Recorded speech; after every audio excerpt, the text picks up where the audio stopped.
the king and the sacrifice of his daughter. Once upon a time, in a kingdom far beyond the reach of time and history, there reigned a powerful and wise king named Alistair. His kingdom was a land of lush forests, vast meadows, and towering mountains. It was a realm where people lived in peace, and prosperity graced every corner of the land. King Alistair was a ruler loved by his people, a man whose wisdom was unparalleled and whose heart was full of kindness. Yet, as every king's heart is tested by the trials of life, so too was Alistair's. King Alistair had one precious treasure, a daughter named Evelyn, whose beauty and grace were known far and wide. She was not just a figure of royalty, but a beacon of hope, embodying the innocence and purity of the kingdom itself. From a young age, Evelyn had been the light of her father's life. They shared an unbreakable bond, one forged through years of laughter, love, and understanding. Where Alistair's wisdom was rooted in the burdens of rule, Evelyn's joy was like the spring breeze, free and untainted. But despite all the beauty and love surrounding him, a shadow loomed over King Alistair's rule, a curse, one that had plagued his family for generations. It was a curse tied to the bloodline of his ancestors, a dark secret buried deep within the very foundation of his kingdom. The curse had once been a mere whisper, a superstition told by old storytellers, but as time passed, its reality became undeniable. The curse, it was said, was placed upon the royal family by an ancient, vengeful sorcerer whose bloodline had been wronged by King Alistair's forefathers. For years, the kingdom prospered, but with every generation of kings, the curse would rear its ugly head. It was said that at the peak of the kingdom's power, when all seemed well and the kingdom was at peace, the curse would awaken and demand its toll. Alistair had heard the legends, but he dismissed them as old wives' tales. He believed the strength of his kingdom would protect him from any shadow that might threaten his reign.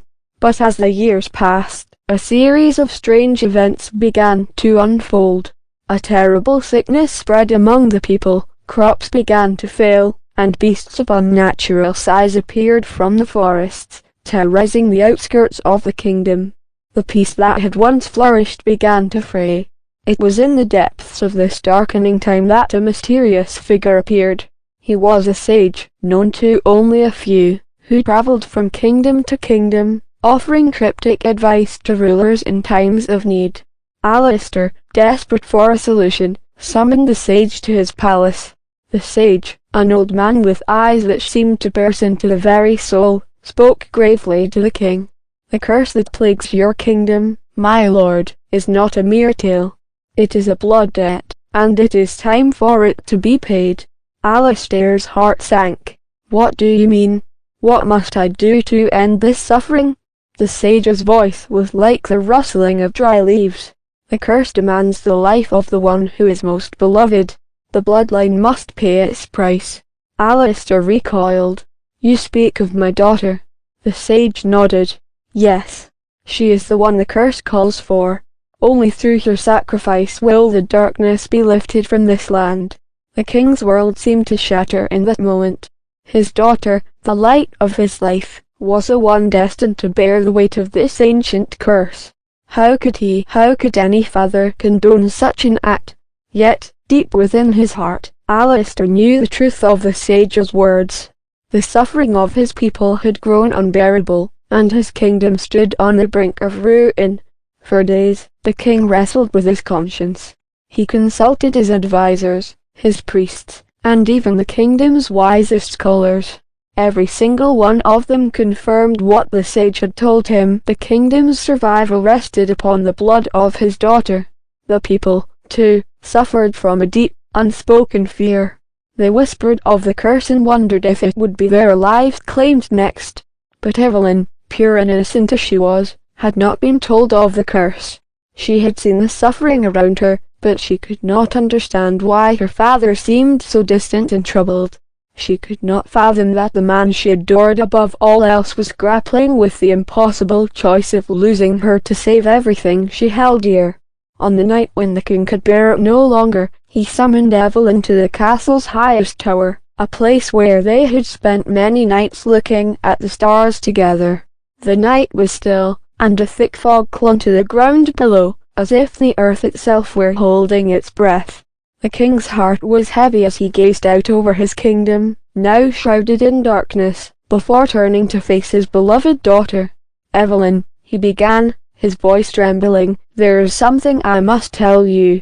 Evelyn looked up at him, her blue eyes filled with concern. "Father, you're scaring me. What is it? What's wrong?" The king sighed deeply, his voice barely a whisper. "The curse is real, my daughter, and it demands a sacrifice." Evelyn stepped back, her heart racing. "What are you saying?" "I have to sacrifice the one I love most," he said, his voice breaking. "The kingdom can only survive if you are taken. Only your blood can end this curse." For a long time, there was silence. Evelyn stared at her father, disbelief etched across her face. No, you can't be serious. Father, please, I beg you, don't ask me to do this." But King Alistair, his eyes filled with tears, could not look away from her. He knew that his love for her could not stop the inevitable. The kingdom's fate had been sealed long before they had met. "You are the light of this kingdom, Evelyn. Your life has brought joy to so many, but the darkness has come. Only your sacrifice can save them. If you do not, we will all perish. The kingdom, our people, everything." Evelyn's heart broke. She understood the weight of his words, and she understood the pain in his voice. Yet, the thought of giving up her life, of leaving the world and the father she loved, was more than she could bear. She trembled, a single tear slipping down her cheek.